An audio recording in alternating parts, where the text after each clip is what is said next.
Señal directa. Continuamos en Señal Informativa y como cada mañana de martes saludamos a Augusto Chacón, director del Observatorio Ciudadano Jalisco. ¿Cómo vamos? Buenos días. José Ángel, buenos días. Sonia, buenos días. Buenos días a las y los televidentes y radioescuchas. Espero que no sea tarde para comenzar a darnos cuenta de la muy visitada fórmula retórica que el sistema nos aplica cada que se siente acorralado por un problema que le atañe directamente. Fórmula que a fuerza de ser repetida por los medios de comunicación formales e informales, termina por crear una realidad en la que nos acomodan para hacernos parte del asunto en cuestión y así insinuar que es casi irresoluble, por complejo, porque es social, histórico, herencia maldita. Lo sé, el párrafo anterior fue oscuro. Trataré de iluminar su sentido. La fórmula retórica consiste, por ejemplo, en no mencionar a los pobres, sino a la pobreza, que es la cualidad de quien es pobre. Hablamos de la calidad que tiene alguien respecto a su poder adquisitivo, pero no mencionamos a ese alguien y lo que implica su calidad de pobre. Para los gobernantes y sus socios, lo importante es que nos limitemos al gesto, que no miremos al fondo, o sea, la vida objetiva de gente con nombre y apellido. De este modo simplifican el campo de acción y se desentienden. Contra la pobreza, estadísticas. Como dice el doctor Enrique Valencia, es la celebración de las décimas. Y a organizar un Te Deum, festinar las acciones y reconocernos en auge porque la pobreza extrema se redujo unas décimas. Qué buen gobierno, qué oportunas sus medidas. Y dejamos a un lado a las personas que son más engorrosas que las décimas que además sirven para estar en los titulares de los noticieros. En cambio, hablar de los millones de individuos que están representados en esas décimas porque agregaron unos centavos a los 2 tristes dólares diarios con los que cuentan para subsistir, es poco, nada rentable para la imagen.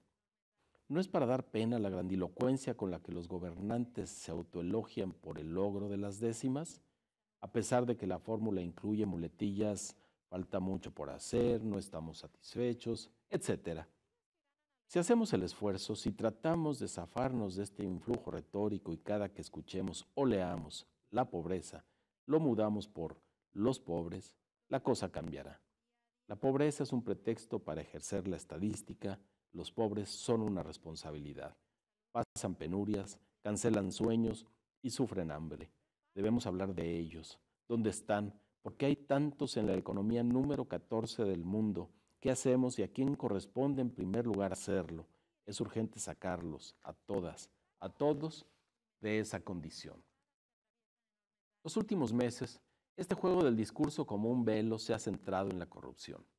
No dejan de manar corruptos, exgobernadores identificados, con sus acciones descritas y los montos que sustrajeron que son del dominio público. Pero el sistema trata de menguar el escándalo valiéndose del tal esquema.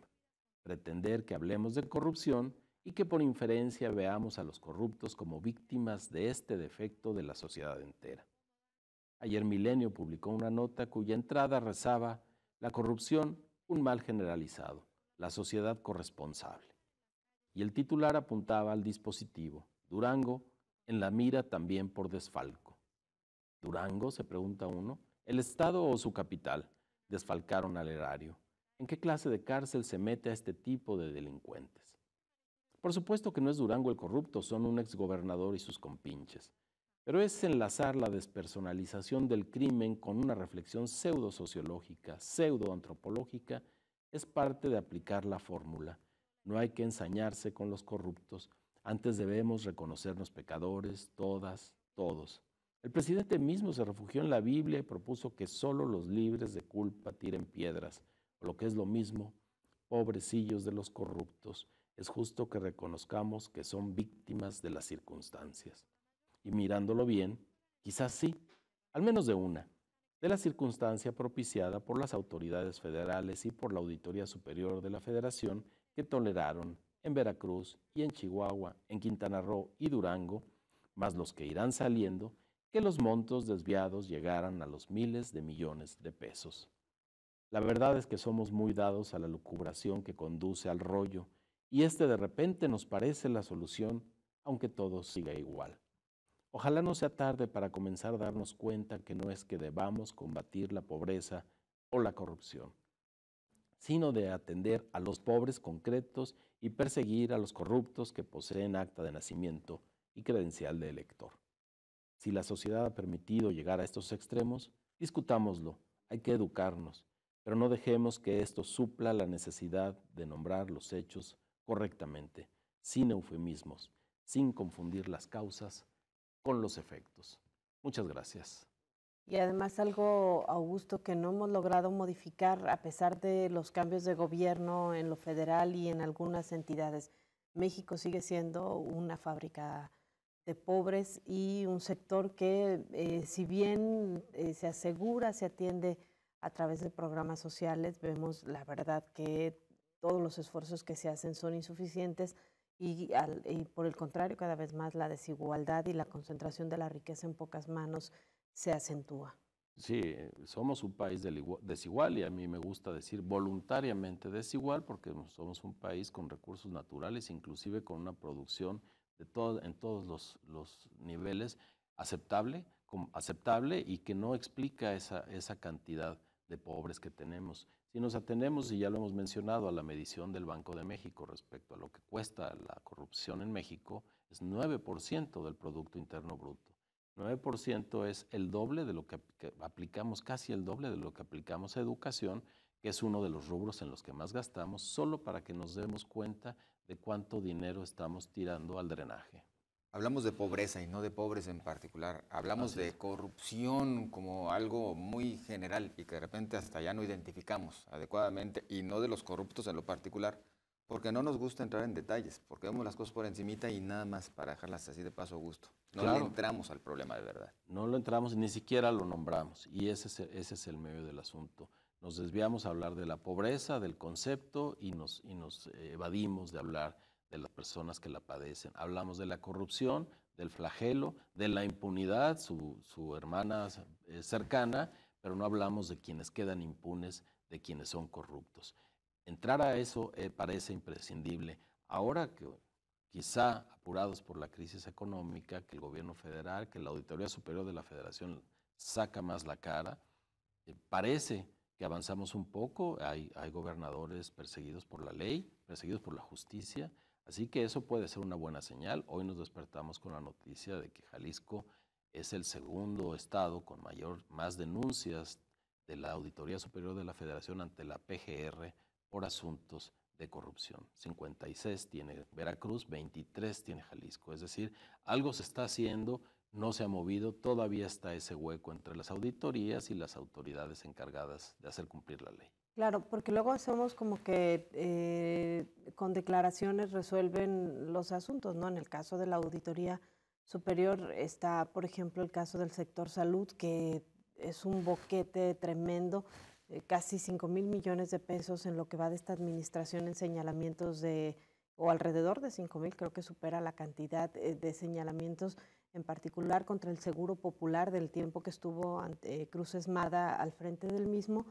Y el tipo además fue premiado con la Secretaría de Salud, pero además sin aclarar nada, simplemente diciendo en declaraciones pues que algún día, como si se esperara el milagro, se podrá aclarar esta situación, y ahí está el pendiente, ¿no? Así es, seguimos dándole vueltas, acabamos por no entrar, privilegiamos los acuerdos políticos, privilegiamos cierta estabilidad entre las fracciones políticas por encima de las necesidades de los pobres, por encima de las necesidades de hacer un uso adecuado de los recursos públicos. Avanzaremos, ojalá que así sea. En términos de salud, sin duda sería el Seguro Popular, desde el simple hecho de que la gente se registra y siente que tiene acceso a servicios de salud, le cambia la vida. Su nivel de calidad de vida se incrementa. El problema es que cuando quieren hacer valer ese acceso a los recursos, no se puede. Claro. Porque hay deudas del Seguro Popular, porque no hay dinero suficiente. Es decir, sí hay dinero suficiente, simplemente no se está aplicado adecuadamente. O la otra parte es cuánto nos está costando detectar, atender y diagnosticar la pobreza, porque ese es otro rubro. Por ejemplo, vemos en el diseño del presupuesto del próximo año de Jalisco, que se dedican 20 millones de pesos al programa Vamos Juntos, que es viáticos prácticamente para los funcionarios que van a llevar este programa, quitándoselo o pudiendo haberle dado estos 20 millones de pesos directamente a la población. Y es todo para ir a decir, hay pobreza en Jalisco, ¿no? Claro, y bueno, además no la estamos midiendo internamente, dependemos de instituciones como INEGI o Coneval para que nos venga a decir, este es el nivel de la pobreza, este es el grado de inseguridad alimentaria, este es el coeficiente de Gini que mide la desigualdad. Una propuesta que desde la plataforma que has hecho, alcalde, hicimos, y como Jalisco, ¿cómo vamos?, es que es momento, el Estado tiene las capacidades para tomar esas mediciones, sin duda mediciones más precisas, con menos lapso de tiempo, nos permitirán tomar mejores decisiones en cuanto a la pobreza, en cuanto a la desigualdad. Pero no lo hacemos y seguimos postergando las cosas que necesitamos saber respecto a nosotros mismos para atender nuestros propios problemas. Claro, yo recuerdo en el gobierno de Emilio González Márquez algún convenio que se hizo con Naciones Unidas para medir el índice de desarrollo humano por municipio e incluso en algunos municipios de mayor población por sectores, porque hay, por ejemplo, en el área metropolitana franjas de pobreza superiores a las que podemos encontrar en el norte del estado, que son las zonas de mayor pobreza. Con bombo y platillo se pagaron los estudios y luego, no sé si la realidad era demasiado brusca para darla a conocer, pero ni hubo resultados y por supuesto que estos resultados que tendrían que servir para políticas públicas tampoco se dieron, ¿no? Así es, seguimos a la espera de podernos conocer a través de datos. Siempre esperamos la opinión externa, cuando aquí, lo dices bien respecto a Guadalajara, podemos constatar que está creciendo una franja que no solo es externa a la ciudad, como se decía antiguamente, los cinturones de miseria, irradia esa cinturón hacia adentro y hay porciones en la vieja Guadalajara que pasan dificultades. Claro. Nada más hay que darse una vueltita por el centro en la noche para ver los niveles de pobreza que existen en la ciudad, ¿no? Podemos constatar la desigualdad justo al lado de un coto muy elegante, encontramos población en situación verdaderamente lamentable. O la otra parte también es lo que gusta a las autoridades gastar en estudios, ¿no? Porque luego se hacen estos contratos con empresas que vienen a diagnosticarles lo que podría también ser una medición local, tomando o utilizando las herramientas de las que disponen. Sí, ya no es tiempo de los estudios y ya ni siquiera es tiempo nada más de las políticas públicas. Necesitamos enlazar el conocimiento que puede surgir de los estudios al dictado de políticas públicas construidas en consenso y que éstas se conviertan en programas y que los programas tengan presupuesto.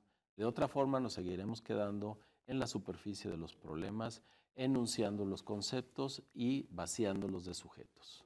La otra parte también podría ser un vínculo mayor con la academia, ¿no? Que revisa constantemente y que trabaja constantemente en medir lo que pasa en Jalisco. Por supuesto, eso tiene que hacerse a partir de las universidades, con los institutos de investigación, que no tenemos pocos y de muchísima calidad, y la voluntad de los gobernantes por en verdad saber, por en verdad dar a conocer lo que se sepa y actuar en consecuencia. Muy bien, Augusto, muchísimas gracias. Al contrario, Sonia, José Ángel, gracias a ustedes. Buenos días a todas, a todos. Gracias, es Augusto Chacón, director del Observatorio Ciudadano Jalisco. ¿Cómo vamos? Una pausa, regresamos, tenemos más información.